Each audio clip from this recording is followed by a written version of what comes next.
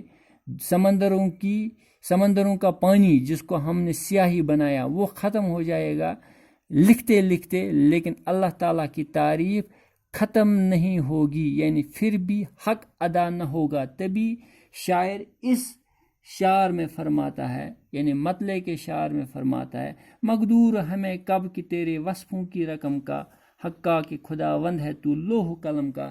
اے میرے اللہ تعالیٰ، اے میرے محبوب حقیقی، ہم میں اتنی طاقت نہیں ہے، ہم میں اتنی وسعت نہیں ہے، ہم میں اتنی فہم بھی نہیں ہے کہ ہم تمہاری تعریف کر سکیں، تمہاری خوبیاں بیان کر سکیں۔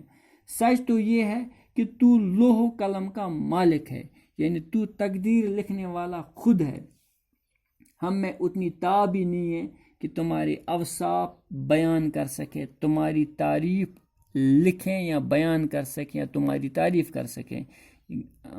مختصراً شاعر یہ کہنا چاہتا ہے کہ اللہ تعالیٰ کے اوصاف اتنے ہیں اور اتنے بلند ہیں کہ ہم ان کو بیان نہیں کر سکتے ہیں، اور اتنے سارے ہیں، اتنے بے شمار اوصاف ہیں اللہ تعالیٰ کے کہ ہم بیان کرتے کرتے ہماری زندگی گزر جائے گی لیکن وہ اوصاف ختم نہیں ہوں گے۔ یعنی مقدور ہمیں کب تیرے وصفوں کی رقم کا، حقا کہ خداوند ہے تو لوح قلم کا۔ اور ساتھ ساتھ یہ بھی کہتا ہے کہ شاعر کہ یعنی ایک طرف ہم اگر تعریف کریں تو حق ادا نہ ہوگا، ہم میں اتنی قدرت ہی نہیں ہے، ہم میں اتنی طاقت ہی نہیں ہے، تو خود لوح و قلم کا مالک ہے، تو خود تقدیر لکھنے والا ہے۔ اس مسنند عزت پہ کہ تو جلوہ نما ہے، کیا تاب گزر ہوئے تا کل کے قدم کا۔ یعنی شاعر اس میں بھی، یہ بھی عشق حقیقی سے منسلک شعر ہے، اس میں بھی شاعر اپنے محبوب حقیقی سے مخاطب ہو کر فرماتے ہیں، اپنے مالک حقیقی سے یا محبوب حقیقی سے مخاطب ہو کر فرماتے ہیں، تو جس احترام، یعنی اللہ تعالیٰ جس احترام اور عزت کی جگہ پر جلوہ افروز ہیں، وہاں ہماری عقل کا گزر بھی نہیں ہے۔ یعنی تمہارا جو مقام ہے، اعلیٰ مقام جو اللہ تعالیٰ کا ہے، اس مقام تک ہماری عقل بھی نہیں جا سکتی، یعنی ہمارے وہم و گمان میں بھی یہ نہیں آ سکتا ہے کہ اللہ تعالیٰ کا مقام کیا ہے۔ یعنی ہم میں اتنی فہم و فراست ہی نہیں ہے کہ ہم اللہ تعالیٰ کی عظمت اور اللہ تعالیٰ کی بڑائی کو سمجھ سکیں۔ یعنی اللہ تعالیٰ کی جو بڑائی ہے، اللہ تعالیٰ کی جو عظمت ہے، وہ ہماری، یعنی ہم انسانوں کی عقل کی رسائی سے بالا تر ہے۔ یعنی ہماری جو عقل کی رسائی ہے، جو ہماری عقل کی جو پونچھ ہے، اس سے کئی زیادہ ہے اللہ تعالیٰ کی عظمت۔ یعنی انسانی عقل کی اتنی رسائی نہیں ہے کہ تمہارے مرتبے کا ہم ادراک کر سکے۔ یعنی اے اللہ تعالیٰ، تو جس جگہ پہ جلوہ نما ہے، تمہارا جو رتبہ ہے، تمہارا جو مقام ہے، وہاں تک تو ہماری عقل بھی نہیں جا سکتی ہے۔ کیا تاب گزر ہوئے تعلق کے قدم کا، یعنی وہاں تک ہماری عقل کا گزر بھی نہیں ہو سکتا ہے جو تمہارا مقام ہے۔ پھر تیسرا شعر، بستے ہیں تیرے سائے میں سب شیخ و برہمن، آباد ہے تجھ سے ہی تو گر دیر و حرم کا۔ یعنی اے اللہ، یہاں پہ شاعر اللہ تعالیٰ سے یہ مخاطب ہو کہ یہ شعر بھی عشق حقیقی کا شعر ہے۔ اس میں شاعر اپنے محبوب حقیقی سے مخاطب ہو کر کہتا ہے، بستے ہیں تیرے سائے میں سب شیخ و برہمن۔ یہاں شیخ سے مقصد ہے مسلمان، برہمن سے مقصد ہے، برہمن کے معنی ہے یہاں پہ ہندو۔ بستے ہیں تیرے سائے میں سب شیخ و برہمن، یعنی تمہارے سائے میں ہی، تمہارے کرم کے وجہ سے ہی، تمہارے سائے میں ہی سب انسان جیتے ہیں، چاہے وہ مسلمان ہوں چاہے وہ ہندو ہوں۔ تم اس چیز کے محتاج ہو ہی نہیں کہ تمہاری عبادت کس طریقے سے کی جائے، یا کی جائے یا نہیں کی جائے۔ یعنی ہم مسلمان ایک طریقے سے عبادت کرتے ہیں، ہندو دوسرے طریقے سے عبادت کرتے ہیں، یا ہمارا مخاطب اور کچھ ہوتا ہے، ہندو کا مخاطب کچھ اور بھی ہو سکتا ہے، لیکن اللہ تعالیٰ تم پہ تو اس چیز کا کوئی فرق ہی نہیں ہے۔ بستے ہیں تیرے سائے میں سب شیخ و برہمن، پھر بھی تمہارا سایہ دونوں پہ، مسلمان پہ بھی اور ہندو پہ، دونوں پہ تمہارا سایہ ایک جیسا ہی رہتا ہے۔ یعنی اس شاعر میں، اس مصرے میں شاعر یہ کہنے کی کوشش کرتا ہے کہ ہم ہندو اور مسلمان، ہم سبوں کا رب، ہم سبوں کا خالق ایک ہی ہے۔ یعنی یہاں پہ شاعر فرماتے ہیں کہ انسان تیری سائے میں جیتے ہیں، چاہے وہ مسلمان ہوں چاہے وہ ہندو ہوں، تو سب پہ سایہ فگن ہے، یعنی ہر ایک پہ اللہ تعالیٰ کا ہی سایہ ہوتا ہے۔ بستے ہیں تیرے سائے میں، یعنی تو سب پہ سایہ فگن ہے، چاہے ہم ہندو ہو یا مسلمان ہو، یعنی سب انسانوں پہ تمہارا ہی سایہ ہوتا ہے، چاہے وہ کسی بھی مذہب کے کیوں نہ ہو۔ آباد ہے تجھ سے ہی تو گھر دیر و حرم کا، پھر تیری ہی نام سے، تیری ہی دم سے مسجدیں بھی آباد ہیں، اور تیری ہی دم سے مندر بھی موجود ہے۔ یعنی چاہے مندر میں عبادت ہوتی ہو چاہے مسجد میں عبادت ہوتی ہو، وہ تمہاری وجہ سے ہی ہے، چاہے ماننے کا طریقہ الگ الگ ہو، جدا ہو، لیکن یہ تمہاری وجہ سے ہی ہے، تمہارے دم سے ہی ہے کہ ہم زندہ ہیں، ہم پہ تمہارا سایہ ہے، اور ہم مسجدوں میں یا مندروں میں تمہاری عبادت کرتے ہیں، اور ہم ہندو اور مسلمان دونوں تیری سائے میں جیتے ہیں۔ تو سب کا مالک ہے، تو سب کا خالق ہے، تو سب کا پالن ہار ہے، اس سے کوئی فرق ہی نہیں پڑتا ہے کوئی ہم تمہاری عبادت کیسے کریں یا نہ کریں، اس سے کوئی فرق ہی نہیں پڑتا ہے۔ آباد ہے تجھ سے ہی تو گردیر و حرم کا، تمہاری وجہ سے ہی مندر بھی آباد ہے، تمہاری وجہ سے ہی مسجدیں بھی آباد ہے خوف اگر جی میں تو ہے تیرے غضب کا، اور دل میں بھروسہ ہے تو تیرے ہی کرم ہے خوف اگر جی میں تو ہے تیرے غضب سے، اور دل میں بھروسہ ہے تو تیرے ہی کرم کا۔ یعنی اس شعر میں شاعر دو طرح کی کیفیتیں بیان کرتا ہے، ایک طرف اللہ تعالیٰ کا خوف ہے، ایک طرف اللہ تعالیٰ کا غضب ہے، تو دوسری طرف اللہ تعالیٰ کے کرم پہ بھروسہ ہے، کرم کی امید ہے، رحم کی امید ہے۔ یعنی یہاں پہ جیسے مومن کے ساتھ بھی یہ معاملہ ہونا چاہے، مومن کا معاملہ یہ ہونا چاہے کہ اس کو اللہ تعالیٰ کا زبردست خوف ہونا چاہے، اور ساتھ ساتھ اتنا ہی اللہ تعالیٰ کی رحمت کا امیدوار ہونا چاہیے۔ یعنی ایک طرف اللہ تعالیٰ کے غضب کا خوف ہمارے دل میں ہونا چاہیے، اور ساتھ ساتھ اللہ تعالیٰ کی رحمت کا ہمیں امیدوار بھی ہونا چاہیے۔ یعنی ہمیں یہ نہیں سوچنا چاہیے کہ بس غلطی ہوگی، خطا ہوگی تو اب کیا ہوگا، تو غلطی پہ غلطی کیے جائیں گے، نہیں، ساتھ ساتھ ہمیں توبہ کرنا چاہے، ساتھ ساتھ ہمیں اللہ تعالیٰ سے معافی مانگنی چاہے، کیونکہ اللہ تعالیٰ سب سے دنیا میں سب سے بڑا مہربان اور سب سے بڑا رحم کرنے والا ہے۔ یعنی اللہ تعالیٰ کی رحم کا ہمیں امیدوار ہر وقت ہمیشہ رہنا چاہیے۔ تو یہاں پہ شاعر اسی چیز کو ابارنے کی کوشش کرتا ہے خوف اگر جی میں تو تیرے غضب سے، یعنی اے اللہ تعالیٰ اگر میرے جی میں خوف ہے، اگر میرے جی میں ڈر ہے، یعنی اگر میرے دل میں ڈر ہے تو وہ بس تیرے غضب سے ہے، وہ تیرے غضب کا خوف ہے، تمہارے مطلب اس کہ کہیں تو مجھے سزا نہ دے اس کا مجھے خوف ہے، کہیں تو مجھ سے ناراض نہ ہو اس کا مجھے خوف ہے، لیکن ساتھ ساتھ اور دل میں بھروسہ ہے تو تیرے ہی کرم کا، اور ساتھ ساتھ میرے دل کو جو تسلی ملتی ہے، میرے دل کو جو بھروسہ ہے کہ مجھے معاف کیا جائے گا، وہ اسی لیے ہے کہ تو ہی بہت کرم کرنے والا ہے، تو ہی سب سے رحیم ہے، تو ہی سب سے کریم ہے خوف اگر جی میں تو تیرے ہی غضب کا، اور دل میں بھروسہ ہے تو تیرے ہی خوف اگر جی میں تو ہے تیری تیرے غضب سے، اور دل میں بھروسہ ہے تو تیرے ہی کرم کا. یعنی اس میں شاعر یہ کہنا چاہتا ہے کہ میرے دل میں فقط تمہارا ہی خوف ہے، میں ڈرتا ہوں کہ کہیں تو مجھ سے، یعنی اللہ تعالیٰ کہیں تو مجھ سے ناراض نہ ہو جائے. اور ایک طرف تو یہ کیفیت ہے میری، تو دوسری طرف یہ کیفیت ہے کہ مجھے صرف اور صرف تمہارا ہی، تمہاری کریمی کا ہی بھروسہ ہے.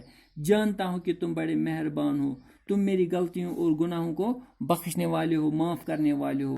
اس لیے ایک طرف میں ڈرتا ہوں صرف تجھ سے ہی، اور دوسری طرف بھروسہ کرتا ہوں صرف تم پہ ہی. پھر آخری شعر مطلع کے شعر میں شاعر کہتا ہے، فرماتا ہے، مانند حباب آنکھ تو اے درد کھلی تھی، کھینچان پر اس بحر میں ارسائی کوئی دم کا. یہاں پہ حباب کا مطلب ہوتا ہے پانی کا بلبلا، واٹر ببل جسے ہم کہتے ہیں. درد یہاں پہ اس نے اپنا تخلص بیان کیا ہے، اسی لیے اس شعر کو ہم مقطع کا شعر کہتے ہیں. عرصہ ہوا زمانہ، بحر ہوا سمندر. مانند حباب آنکھ تو اے درد کھلی تھی، کھینچا نہ پر اس بحر میں اور سائے کوئی دم کا. یعنی شاعر اس مقطع کے شعر میں، چونکہ اپنا تخلص اس نے بیان کیا ہے اس شعر میں، تو مقطع کا شعر ہوا، تو شاعر اس مقطع کے شعر میں زندگی کی بے بس ثباتی کا تذکرہ کرتا ہے. اور تذکرہ کرتے ہوئے فرماتے ہیں کہ ہم اس دنیا میں پانی کے بلبلی کی طرح ہیں، اور پانی کی بلبلی کی طرح پیدا ہوئے ہیں. جس طرح پانی کا بلبلا ایک دم سے پیدا ہوتا ہے، اسی طرح اللہ تعالیٰ نے بھی ہمیں پانی کی بلبلی کی طرح ہی پیدا کیا ہے. ہماری کوئی اس میں کوئی اوقات نہیں ہے. پانی کا بلبلا بھی پیدا ہوتے ہی ختم ہوتا ہے، اور اس کی جو زندگی ہوتی ہے وہ ایک دم ناپائیدار ہوتی ہے. تو ہماری زندگی بھی بہت ہی ناپائیدار ہے. ہمیں معلوم ہی نہیں ہے کب زندگی کی شام کہاں پہ ہوگی اور کب ہوگی. اسی لیے ہماری زندگی بھی بہت ہی ناپائیدار ہے. ہم بھی جس طرح سمندر میں ایک پانی کا بلبلا ہوتا ہے، اس کی کیا حیثیت ہوتی ہے، اسی طرح ہم بھی اس دنیا میں پانی کے اس بلبلے کی طرح ہے جو سمندر میں ہے. ہماری حیثیت بھی کچھ اس دنیا میں ہے ہی نہیں. ہم بھی بہت ہی عارضی ہے، بہت ہی ناپائیدار ہے. تو اسی طرح ہماری زندگی بھی یعنی ناپائیدار اور فانی ہے، جس طرح پانی کے بلبلے کی زندگی ناپائیدار اور فانی ہوتی ہے. ہم بلبلے کی طرح اس دنیا کے سمندر میں زیادہ دیر زندہ نہیں رہ سکتے. یعنی شاعر کے کہنے کا مقصد یہ ہے اس شعر میں کہ ہم اس دنیا میں بہت ہی حقیر ہے، بہت ہی عارضی ہے، بہت ہی مختصر وقت کے لیے ہے، اور ہماری زندگی بھی بہت ہی ناپائیدار ہے. یعنی شاعر یہاں پہ انسانوں کی بے بسی کا وہ ذکر کرتا ہے، اور کہتا ہے کہ ہماری زندگی جو ہے ایک دم پانی کی بلبلی کی طرح ہے. ہمیں اسی طرح مطلب اپنی اس زندگی کے ناپائیداری پہ، اس کے مطلب مختصر ہونے پہ نظر رکھنی چاہیے، اور بہت ہی جسے ہم کہتے ہیں آرزو کے ساتھ، بہت ہی مطلب عاجزی کے ساتھ، انکساری کے ساتھ یہ زندگی گزارنی چاہے. اور یہ یاد رکھنا چاہے ہماری زندگی کچھ نہیں ہے، ایک دم پانی کے بلبلے کی طرح ہے. تو پھر سے میں ایک بار اس غزل کو دہراتا ہوں. مقدور ہمیں کب تیری وصفوں کی رقم کا، حقا کی خداوند ہے تو لوح و قلم کا. اس مسند عزت پہ کہ تو جلوہ نما ہے، کیا تاب گزر ہوئے تاکل کے قدم کا. بستے ہیں تیرے سائے میں سب شیخ و برہمن، آباد ہے تجھ سے ہی تو گر دیر و حرم کا. ہے خوف اگر جی میں تو ہے تیرے غضب سے، اور دل میں بھروسہ ہے تو تیرے ہی کرم کا. مانند حباب آنکھ تو اے درد کھلی تھی، کھینچان پر اس بحر میں ارسائے کوئی دم کا. یعنی یہ غزل نمبر 1 کی تشریح مکمل ہو گئی. پھر سے مشکل الفاظ ہم دیکھتے ہیں. مقدور کا مطلب ہوا طاقت، وصف ہوا خصوصیت، حق کا مطلب ہوتا ہے سچ ہونا، حقیقت ہونا یا خدا کی قسم. لوہ قلم ہوا نام اعمال کے تختی اور قلم. مسند عزت ہوا عزت کی جگہ، اور اس غزل میں مراد ہے عرش. دیر و حرم ہوا مندر و مسجد، حباب ہوا پانی کا بلبلا، بحر ہوا سمندر، عرصہ ہوا زمانہ. تو عزیز طلبہ، جیسے میں نے آپ سے وعدہ کیا تھا کہ میں آپ کو ساتھ ساتھ نوٹ بھی مہیا کروں گا، تو آج میں نے آپ کے لیے ایک نوٹ تیار کیا ہے. یہاں پہ آپ اس کا اسکرین شاٹ لیں. یہ غزل کی تعریف اور عنوان اس کو اپنی آپ نوٹ بک پہ لکھیں. غزل کی تعریف، یہاں پہ غزل کی تعریف. پھر جو غزل کے شاعری اصطلاحات ہوتے ہیں، تو سب سے پہلے مطلع، یہاں پہ مطلع کی تعریف، یعنی اس کو ڈیفائن کیا ہے. پھر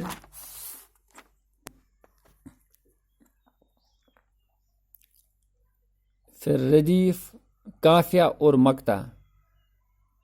ردیف، قافیہ اور مقطع آپ اسکرین شاٹ لیں، پھر آرام سے لکھیں اپنی نوٹ بک پہ. پھر میں نے کوشش کی ہے مرزا اسد اللہ خان غالب کی ایک غزل سے آپ کو سمجھانے کی کوشش کی ہے کہ مطلع کیا ہوتا ہے، مقطع کیا ہوتا ہے، اور ردیف کون کون سے الفاظ ہے اس غزل میں، اور قافیے کون کون سے الفاظ ہے اس غزل میں. یہ میں نے کوشش کی ہے. آپ بھی اگر اس کو نوٹ بک پہ لکھیں گے تو زیادہ ہی اچھا ہوگا، اور آپ کو ہر وقت ہر آن سمجھنے میں آسانی ہوگی. تو آپ یہ ویڈیو کی سیریز جتنے بھی آن لائن کلاسز یا آف لائن کلاسز ہیں، ان کو مسلسل دیکھتے رہیے گا.